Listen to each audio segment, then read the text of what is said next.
Hello and welcome. तो आज हम पढ़ेंगे मैटर्स इन आवर सराउंडिंग्स।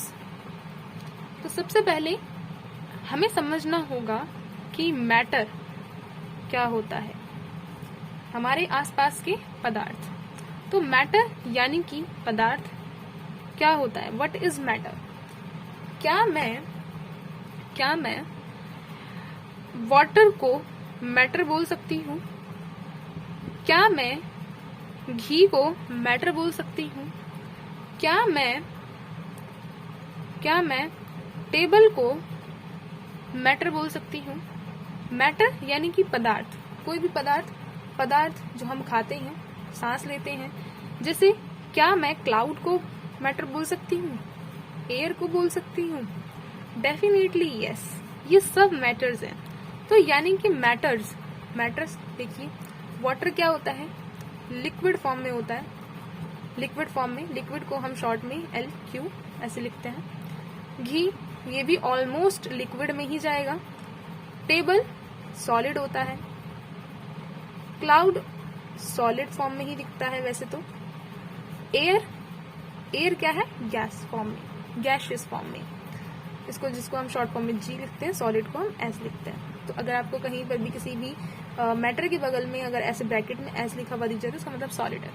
तो matters are found generally in 3 states. 3 अवस्था में मिलते हैं, ठीक है, 3 फॉर्म्स में मिलते हैं, जिनको हम कह सकते हैं सॉलिड, लिक्विड और गैस।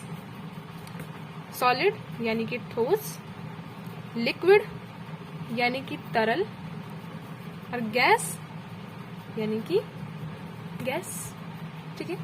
गैस जिसको हम इनहेल करते हैं, कौन सी गैस हम इनहेल करते हैं? O2, एंड एक्सेल करते हैं CO2।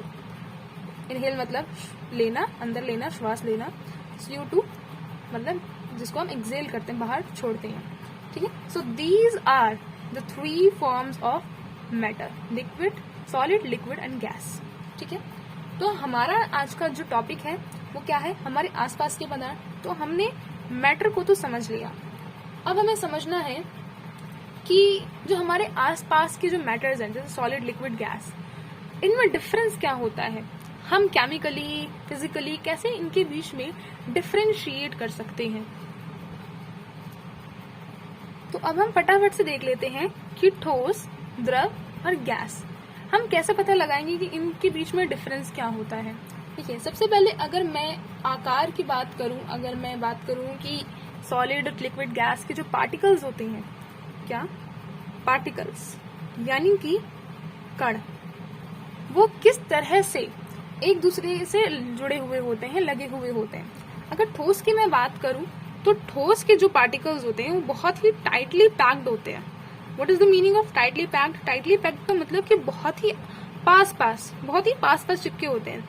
जैसे कि मैं बना रही हूँ, आप देख पा रहे हैं कि इनके बीच में जो गैप है वो जनरली यहाँ देखने को मिल रहा है ना।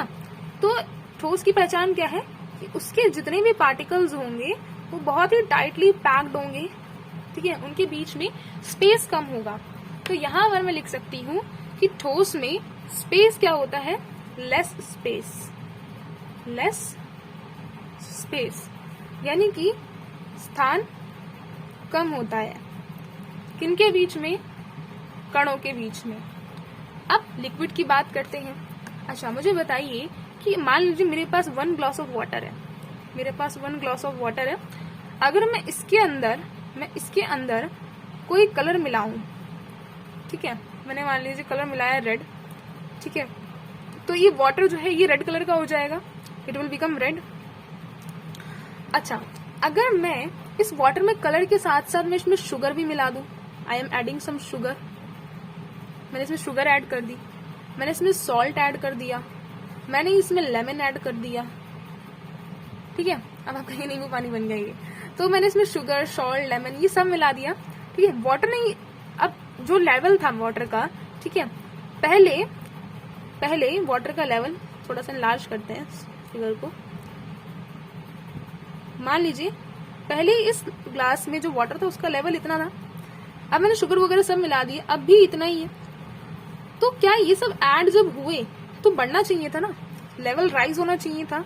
अभी यहाँ पर भी ये 5 ml ही, मतलब यहाँ 5 ml पर ही शो हो रहा है और यहाँ पर अभी भी ये 5 ml पे ही शो हो रहा है। ऐसा क्यों नहीं बढ़ा? क्योंकि यहाँ से हमें ये समझ में आता है कि इसका मतलब इसके पार्टिकल्स के बीच में स्पेस होता है। कैसे स्पेस होता है? यानी ये लूजली पैक्ड होते हैं, लूजली पैक्ड होते हैं, इनके बीच में स्पेस होता है। They can randomly move here and there, particles can randomly move here and there, मतलब यहाँ से वहां जा सकते हैं, है ना। पानी बहता है, जिस शेप में डालो उसमें ढल जाता है। क्या आप सॉलिड को जिस भी कंटेनर में डालोगे, जिस भी बर्तन में डालोगे, क्या ये उसकी शेप ले लेगा? नहीं, it will not lose it shape, it will not lose its shape, but it will take shape in the container it will be poured. जिस भी कंटेनर में वाटर को, लिक्विड को पोर किया जाएगा उसकी शेप ही ले लेगा। हम यहाँ पे वाटर का एग्जाम्पल लिया, आप चाहे तो मरकरी का एग्जाम्पल ले सकते हैं, मर्क्यूरी यानी पारा, उसका एग्जाम्पल ले सकते हैं, यानी कोई भी लिक्विड चीज, घी वगैरह, चाहे ऑयल, किसी भी चीज का एग्जाम्पल ले सकते हैं। यहाँ हमने ऊपर टेबल का एग्जाम्पल लिया था। तो अब अगर हम बात करें गैस की, तो गैस के केस में क्या होता है? गैस के केस में अब देखिए, द्रव में जब इतने लूजली पैक्ड है तो गैस को तो हम देख भी नहीं सकते, और यानी जैसे हवा, तो अगर मैं हवा में धुआं हम छोड़ते हैं, धुआं मिल जाता है आराम से, ठीक है। बहुत तरह तरह की चीजें हम हवा में मिलाते रहते हैं, प्रदूषक होते हैं, जितने भी कण होते हैं, प्रदूषक कण, वो सब मिलते हैं इसमें। तो यानी कि इसके जो पार्टिकल्स होते हैं वो और भी ज्यादा लूजली पैक्ड होते हैं, very very loosely packed, very loosely packed होते हैं इसके पार्टिकल्स। पार्टिकल्स और भी ज्यादा लूजली पैक्ड होते हैं।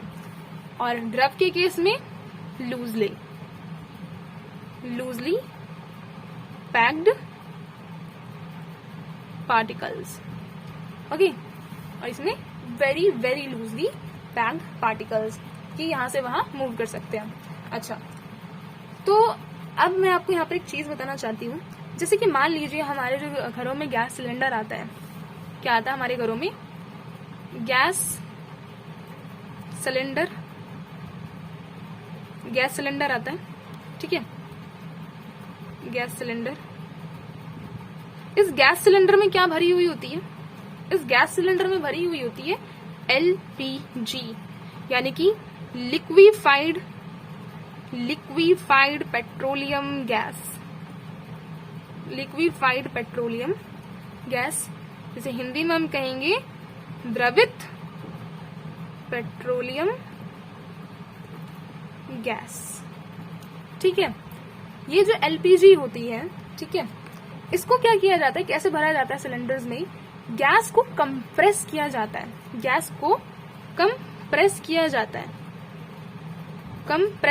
यानी कि दबाया जाता है, प्रेशर डाला जाता है इस पर, ठीक है। तो जब हम गैस पर प्रेशर डालते हैं ना, तो इसके पार्टिकल्स क्या होते हैं, वो क्लोज आने लगते हैं, क्लोज आने लगेंगे।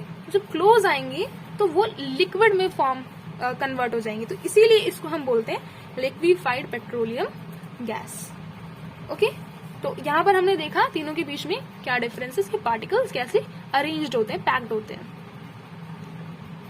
तो यहाँ पर हमने देखा LPG यानी लिक्विफाइड पेट्रोलियम गैस। अब मैं आपको CNG के बारे में बताती हूँ। CNG की फुल फॉर्म तो आपको पता ही होगी, कंप्रेस्ड नेचुरल गैस, यानी कि हिंदी में इसको बोलेंगे संपीड़ित प्राकृतिक गैस, यानी इसको भी हम कंप्रेस कर रहे हैं, संपीड़ित कर रहे हैं, दबाव डाल रहे हैं, प्रेशर डाल रहे हैं, तभी ये भी लिक्विड फॉर्म में कन्वर्ट हो जाएगी।